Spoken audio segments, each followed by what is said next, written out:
jurusannya teknik sepeda motor. Oke. Itu sangat kontradiksi. Halo semuanya, Assalamualaikum warahmatullahi wabarakatuh.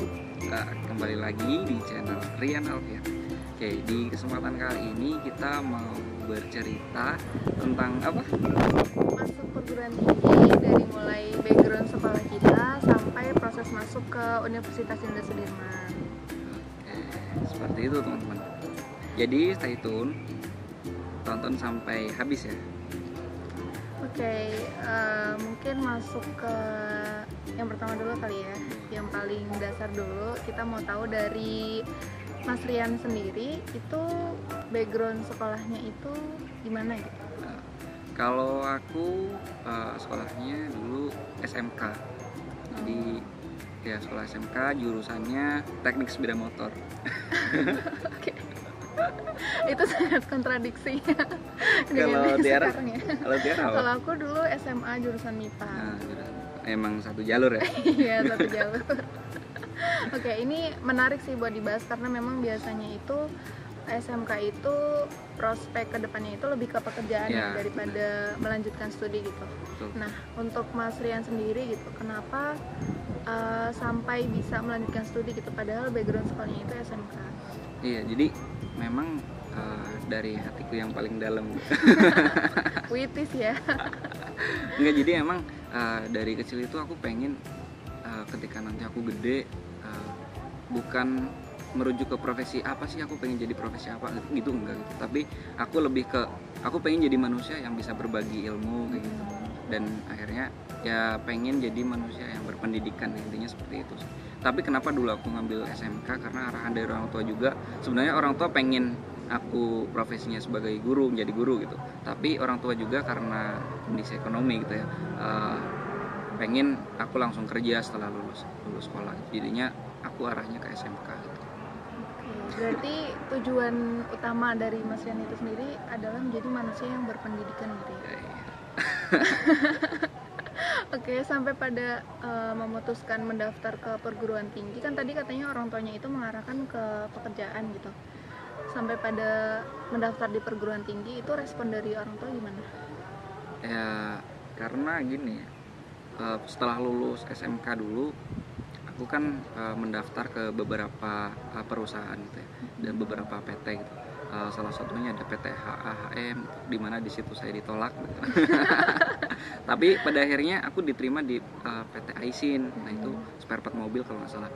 Nah, sebenarnya tuh dilihat sih, yang aku tahu gajinya lumayan gitu. Dan di situ tuh waktunya memang bareng sama ini proses masuknya mahasiswa baru. Jadi ada SNMPTN, SBMPTN gitu-gitu. Nah, di situ aku kan daftar SNMPTN awalnya. Tapi jurusannya tapi ngambilnya di UNES sama di Unsud waktu itu. Tapi nggak keterima dua-duanya. Jadinya aku tetap gigih untuk cari kerja gitu. Dan pada akhirnya aku bertekad gitu. Sebenarnya aku pengen lanjut gitu. Tapi arahan dari orang tua tetap untuk kerja. Nah, akhirnya aku ya berusaha untuk kedua jalur ini gitu. Jadi untuk masuk ke perguruan tinggi juga aku berusaha, untuk kerja juga aku berusaha gitu. Dan waktu itu aku keterima nih di PT Aisin itu. Nah, besoknya itu disuruh berangkat ke Karawang kalau tidak salah. Karawang atau Tangerang ya. Nah, malamnya itu ada pengumuman SBMPTN. Nah, ternyata alhamdulillah aku diterima di Universitas Jenderal Sudirman. Tapi sebelum aku keterima di Unsud, sebenarnya aku udah keterima dulu lewat jalur unggulan Muhammadiyah di Universitas Muhammadiyah Surakarta. Tapi karena jauh dan beasiswa unggulan itu hanya 50%, sebenarnya bagus sih udah 50%, tapi karena desakan ekonomi juga aku pengen yang memang gratis sampai lulus gitu. Jadinya aku daftar di SBMPTN Unsud kayak gitu. Dan akhirnya terima gitu ya. terima di Unsud. Jadi memang lulusan SMK ini tidak menutup kemungkinan untuk tetap melanjutkan studi gitu ya. Oh ya, yang aku maksud tadi gratis itu bidik misi. Jadi aku jalur bidik misi. Dapat beasiswa. Ya, beasiswa bidik misi. Beasiswa bidik misi. Oke. Terus kenapa milih Unsud? Yang pertama karena jaraknya yang dekat dengan orang tua ya. Dan bisa dilihat sih kalau teman-teman tahu juga Purwokerto itu kan emang kota yang memang masih ramah lingkungan, masih asri, dan tingkat ekonominya juga masih terbilang bisa dijangkau oleh kita semua itu. Dan fasilitas yang ada di yang ada di Purwokerto juga cukuplah bisa dikatakan sebagai kota gitu ya. Mall ada gitu kan, universitas banyak, dan memang fasilitas kayak Gojek dan segala macam itu sudah ada gitu. Nah, kalau kamu sendiri gimana ya? Backgroundnya dari aku. Oke, jadi kan aku memang lulusan SMA jurusan MIPA gitu. Dan ya prospek kedepannya itu memang dari SMA itu, dari sekolahnya memang diarahkan untuk melanjutkan studi gitu kan, karena memang sekolah menengah atas. Kalau dari orang tua sendiri sih memang membebaskan gitu, mau kemana, entah mau kerja ataupun mau melanjutkan studi itu diserahkan sepenuhnya ke aku kayak gitu. Jadi memang ya aku pengennya juga melanjutkan studi gitu. Akhirnya mendaftar di mendaftar di SNMPTN di UNS. Sebenarnya itu tekad sih, nekat. Bukan tekad tapi nekat gitu, karena memang beda ya, beda nekat sama tekad. Ternyata nekat karena lulusan dari sekolahku itu yang keterima di UNS itu terbilang jarang. Dan jurusan yang aku pengen juga terakhir itu tahun 2015 adanya gitu. Jadi dari guru BK sebenarnya sudah diarahkan jangan mendaftar ke situ. Gitu. Tapi karena nekat mendaftar ke situ dan nggak keterima sampai jalur mandiri gitu.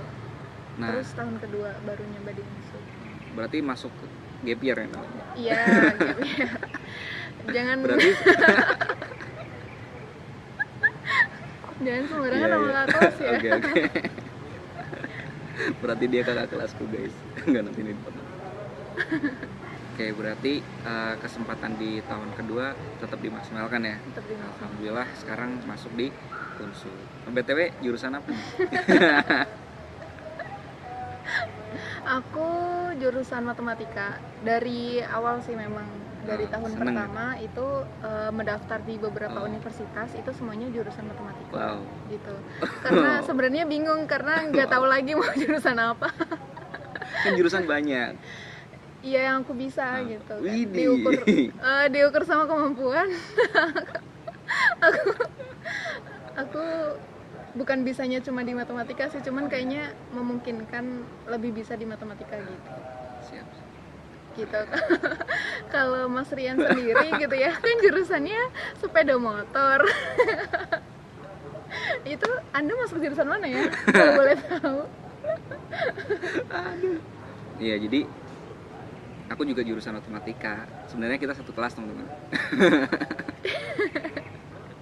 Kenapa bisa ke matematika? Gini, dulu tuh di SMK tuh apa ya, pelajaran matematika menjadi pelajaran yang paling aku sukai gitu. Jadi setiap ada matematika pasti aku senang gitu.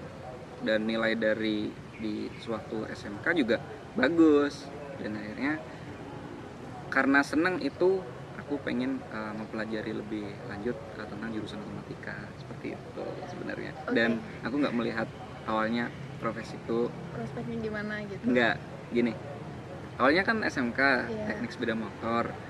Sebenarnya ilmunya nanti bakal diterapin nggak sih? Aku nggak sama sekali nggak memandang situ gitu. Jadi pengenlah ngembangin di matematika gitu.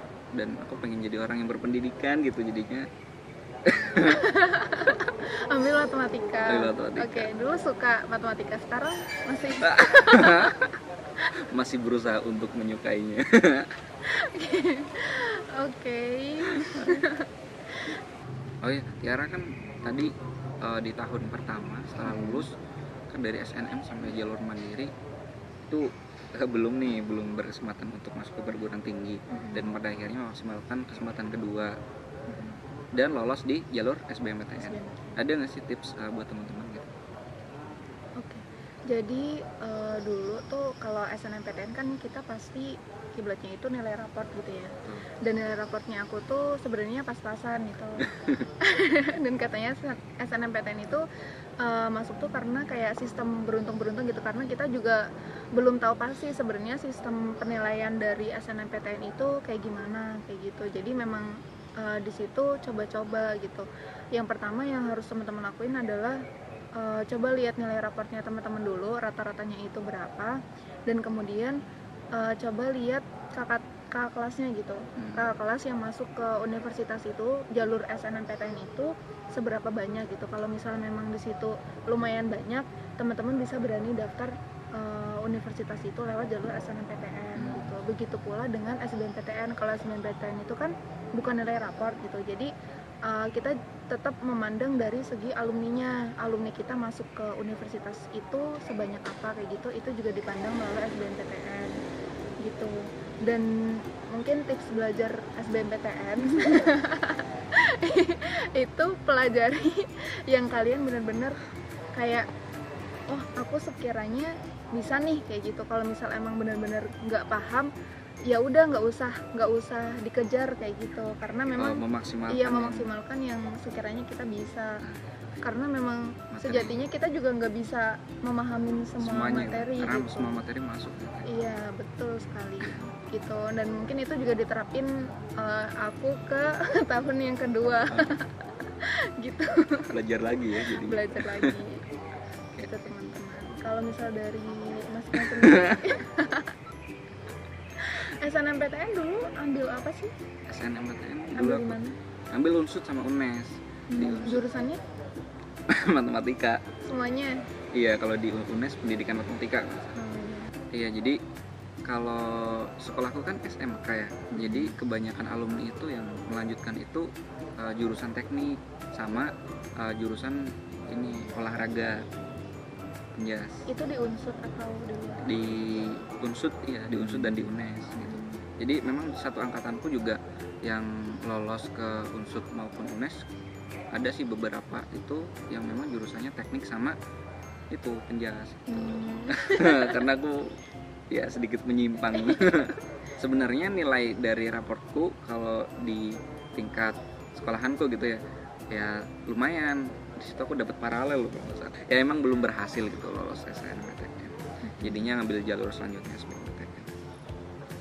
Nah di jalur SBMPTN ini sebenarnya aku juga tidak terlalu banyak belajar gitu. Jadi kan banyak tuh materi-materi SMA yang nggak ada di SMK. Jadi aku ya seadanya aja belajar yang ada materi di SMA yang diajarin di SMK ya aku pelajari gitu.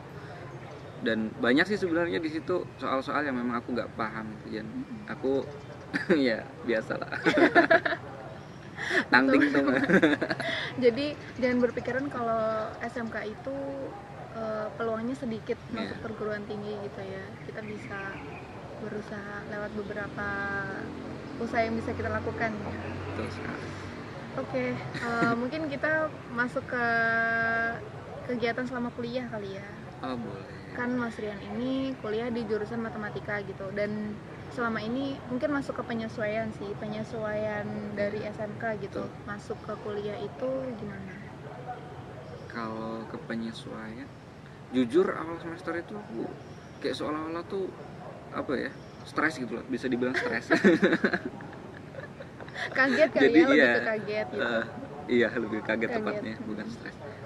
Setengah semester dari semester 1. Nah itu. Jadi perjalanan 3 bulan itu kayak benar-benar aku menyesuaikan ke masa-masa mahasiswa, di mana aku dulunya ilmu dari SMK yang diterapkan ke perguruan tinggi itu kan benar-benar sedikit. Ilmu yang aku dapetin di SMK itu kan ilmu dasar gitu ya. Beda halnya sama yang yang dari SMA. Kalau SMA kan banyak lah, di situ tinggal dipoles. Di awal-awal semester kan tinggal memoles-moles gitu, tinggal kayak nginget-nginget kembali gitu. Sementara aku harus ekstra belajar gitu. Ya pada akhirnya di semester 1, semester 2 dan seterusnya ya sedikit demi sedikit aku bisa menyesuaikan dan disupport dengan teman-teman sih. Jadi ada teman-teman yang memang ngajarin, ada teman-teman juga yang memang fasilitasin apa tuh? untuk bekerja sama dalam mengerjakan soal. Seperti itu. Dan sekarang ya alhamdulillah masih aman lah di Unsud dan sampai semester ini. Alhamdulillah. Semoga seterusnya tetap aman. Aman, insya Allah. Oke, mungkin masuk ke kegiatannya. Sebenarnya kegiatan selama kuliah ini sama nggak sih sama kayak sekolah dulu SMK, SMP gitu? Nah ini yang jadi poin penting sih teman-teman. Jadi yang membedakan antara perguruan tinggi sama sekolah waktu kita SMK itu, SMA itu jam berkuliahannya, jam studinya gitu.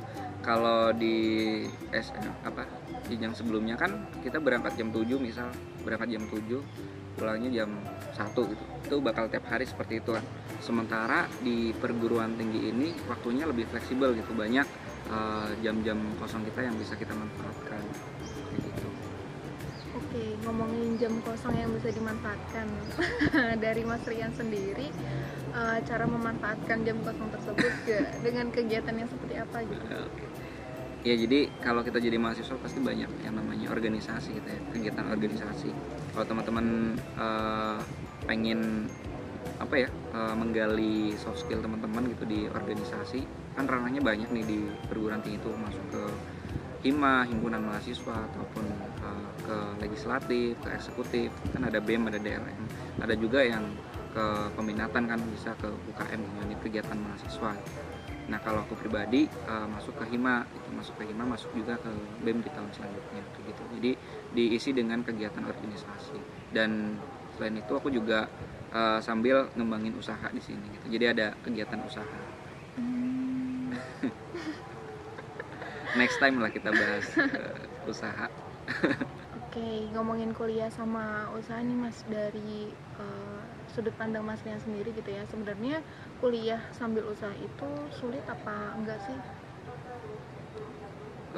Sulit atau enggak sebenarnya relatif ya, tergantung perspektif masing-masing gitu. Kalau aku pribadi sebenarnya lebih ke memaksimalkan waktu sebenarnya gitu. Jadi kuliah ya kita dapat, dan waktu kosong itu kita maksimalkan. Dan kegiatan usaha itu sebenarnya apa yang menjadi minat teman-teman, apa yang menjadi hal baik buat teman-teman, coba jalani gitu. Nah dan salah satu hal yang bikin aku baik insya Allah gitu di kedepannya ya melalui kegiatan usaha itu. Jadi pintar-pintarnya kita membagi waktu sebenarnya. Jadi kuliah sambil usaha juga bisa sebenarnya. Kebanyakan orang itu memandang itu kadang sulit gitu, tapi sebenarnya bisa kok. Oke, jadi kuliah ini bukan jadi suatu hal yang membatasi gerak teman-teman gitu ya untuk bisa mengembangkan diri di luar perkuliahan kayak gitu. Kalau katanya kesibukannya gimana? Kalau aku sendiri sama sih, mungkin lebih ke organisasi dan mengikuti kegiatan sosial gitu. Keren. Kegiatan sosial. Manusia sosial ya. Oke teman-teman, sekian sharing dari kami. Mohon maaf karena tadi tempatnya gelap, jadi kami berpindah tempat. Sebelum ditutup, mungkin dari Mas Rian ada yang mau disampaikan? Buat teman-teman semua, intinya jangan pernah menyesal dengan pahitnya atau buruknya masa lalu. Jadikan masalah itu sebagai pembelajaran, dan jangan pernah berlebihan khawatir untuk masa depan. Pasti ada jalan ketika teman-teman mau berusaha. Mas Rian 2021. Mungkin dari Kak Tiara? Yang penting yakin aja, aku yakin. Jangan pernah ragu, dan teruntuk perempuan khususnya percayalah keturunan yang cerdas itu lahir dari sang ibu yang cerdas. Sekian dari kami, terima kasih banyak. Jangan lupa like dan subscribe, Komen di bawah. Terima kasih. Wassalamualaikum warahmatullahi wabarakatuh.